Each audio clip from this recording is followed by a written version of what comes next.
Good morning, students. Welcome to the class on advanced organic reagents. We were discussing phosphorus reagents. Now we will discuss Wittig reaction.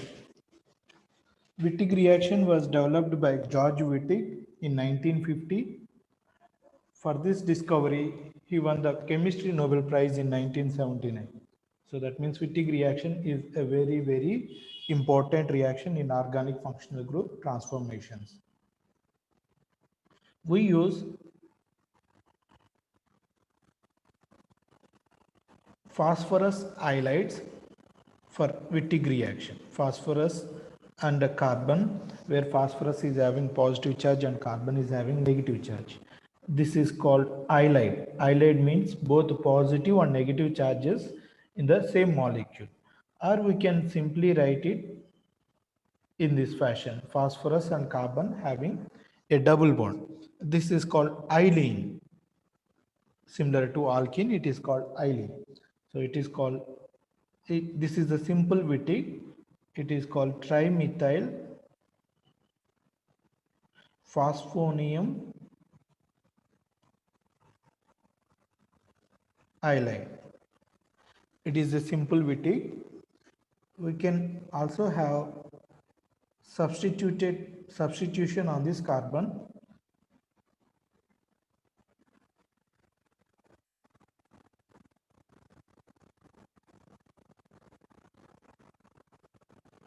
This can be called as alkylidene phosphorane. These are all phosphoranes. So this can be written as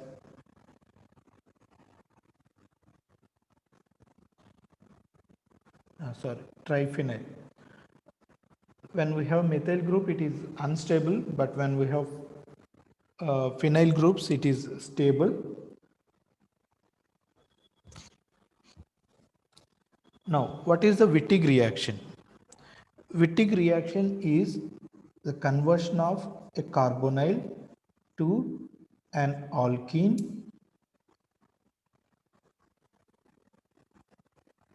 using phosphorus halide. So this CH2 will be exchanged with oxygen, and oxygen will be taken away by phosphorus.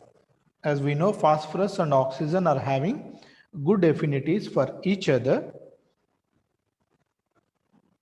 So here phosphorus and will take the oxygen, then this carbon will form a double bond with the carbonyl carbon. So this is again an exchange of partners, as we have discussed in the case of metathesis reactions. How this conversion is occurring?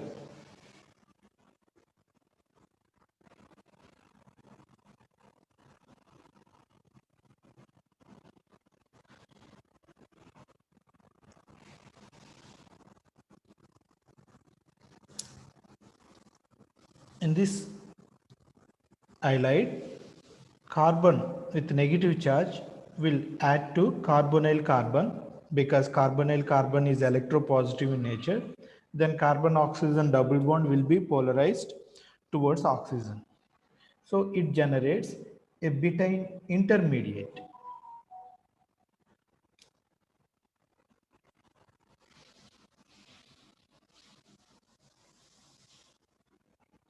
This is minus, this is plus. This is called as betaine intermediate.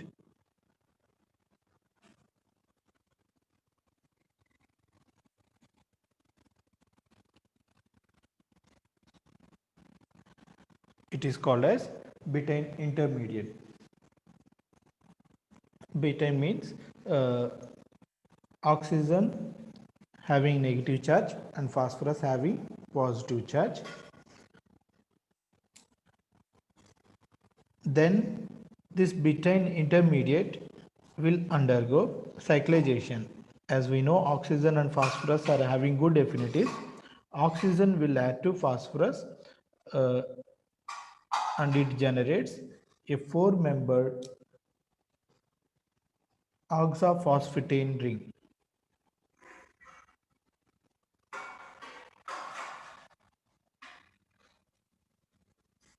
This is called oxaphosphatane ring.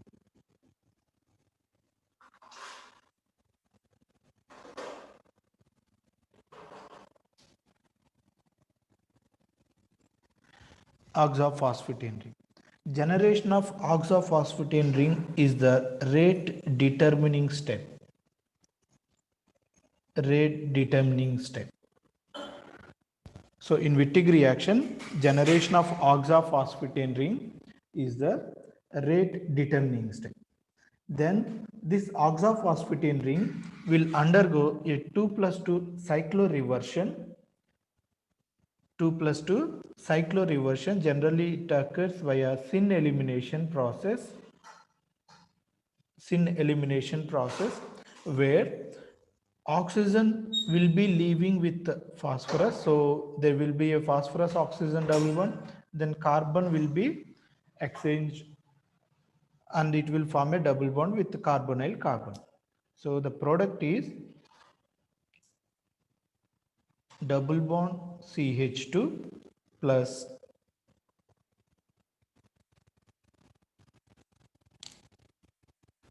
triphenyl phosphine oxide and alkene.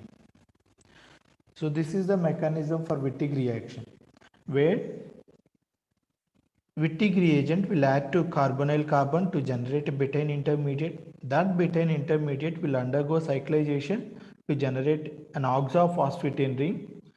Then oxaphosphatane ring will undergo syn elimination, that is 2 plus 2 cycloreversion process, so that we are generating the required alkene. So here the rate determining step is the generation of oxaphosphatane.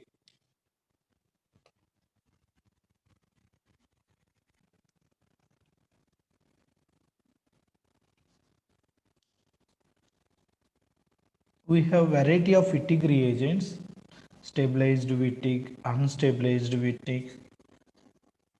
We will learn one by one.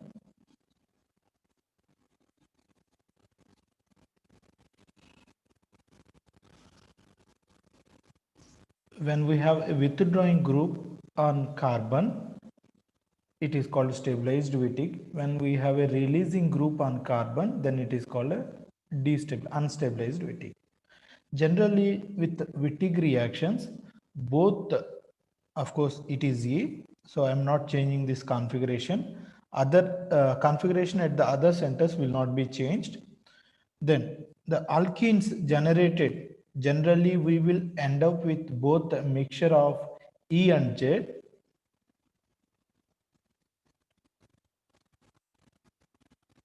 Generally, in Wittig reactions, both mixture of E and Z is possible, but we will have, mostly we will have one of them as the major product.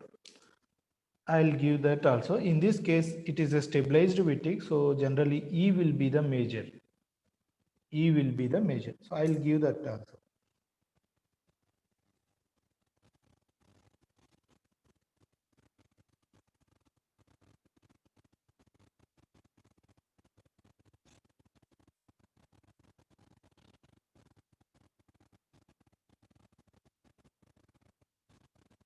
What is the product here?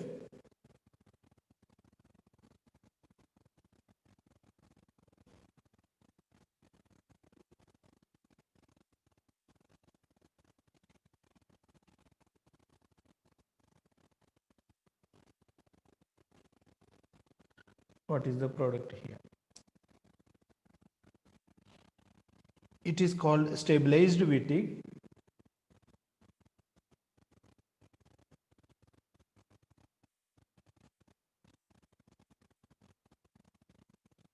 This is an example for unstabilized because, sorry guys, it is OME. It is OME. So this is an example for unstabilized Wittig.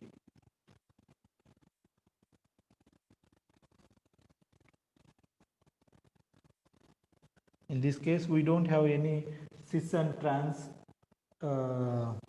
possibilities. Okay, so that is why I'm not writing the product. You can just predict them. Okay, right. Then how do we know when E will be measured, when Z will be measured? The general selectivity, please take the notes. I'll giving you general selectivity. The general rule is when we have an unstabilized Wittig, when we have an unstabilized Wittig, that will give us Z selectivity. When we have stabilized Wittig, that will give us E selectivity. So with stabilized halides, that means stabilized Wittig reagent, it is E selective. With the stabilized halide, stabilized Wittig reagent, we will get E product, E double bond. With unstabilized halides, it is Z selective. So that means with unstabilized Wittig reagents, we will get Z double bond.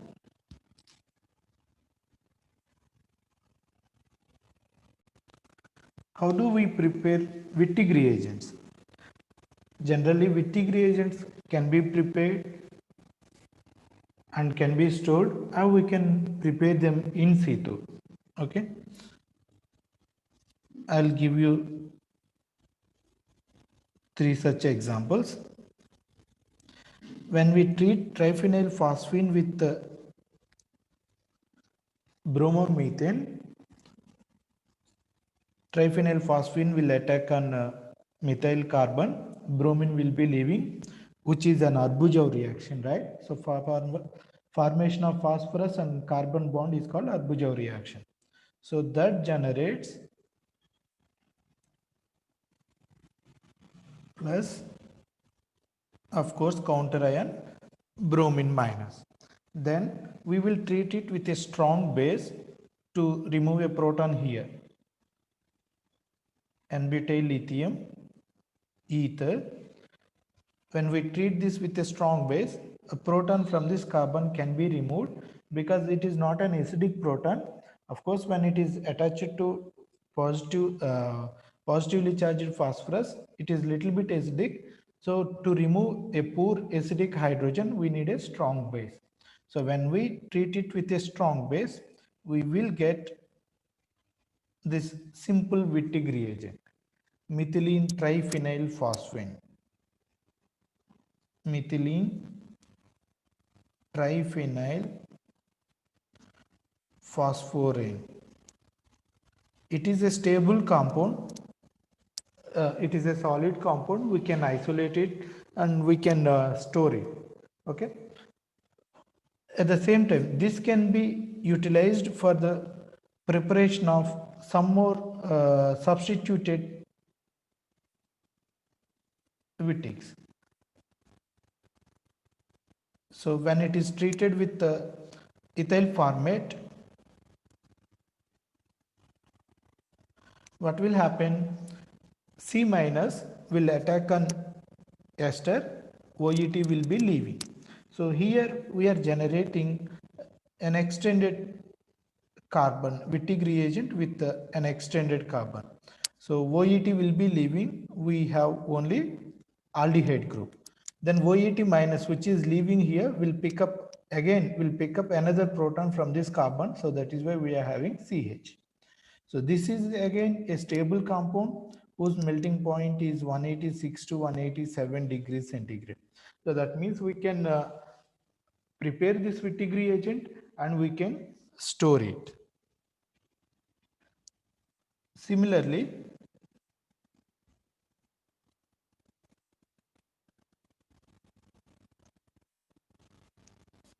Yeah, this is a simple Wittig. This we won't say either stabilized or unstabilized. When we have a withdrawing group, yes, it is a stabilized Wittig reagent.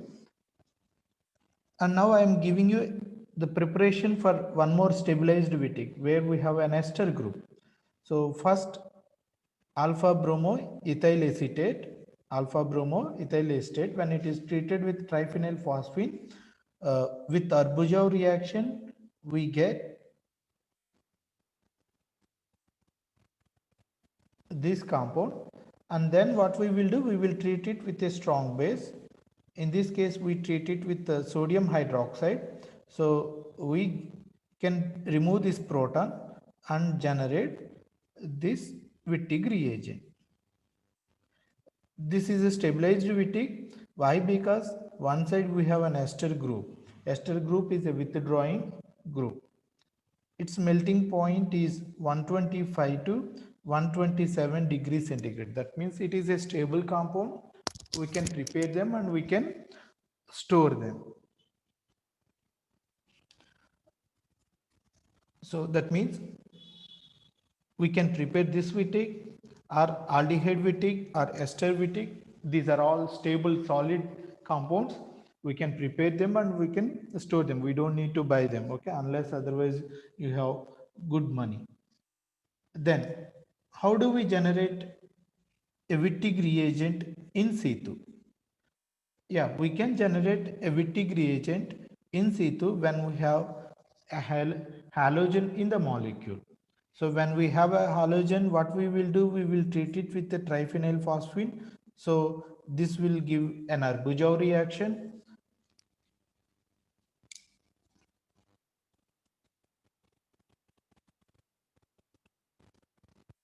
Now to generate the Wittig, we will treat this with a strong base.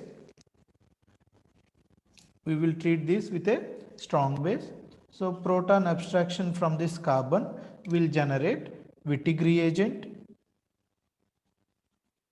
Then this will be treated with a carbonyl, either aldehyde or ketone. You write the product here.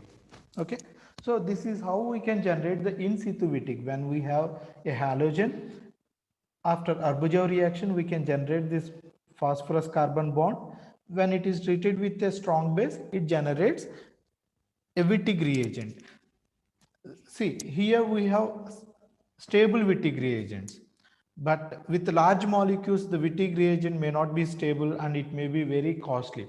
So in that time, what we will do, we will just in situ prepare the Wittig reagent and we will use it further. Okay.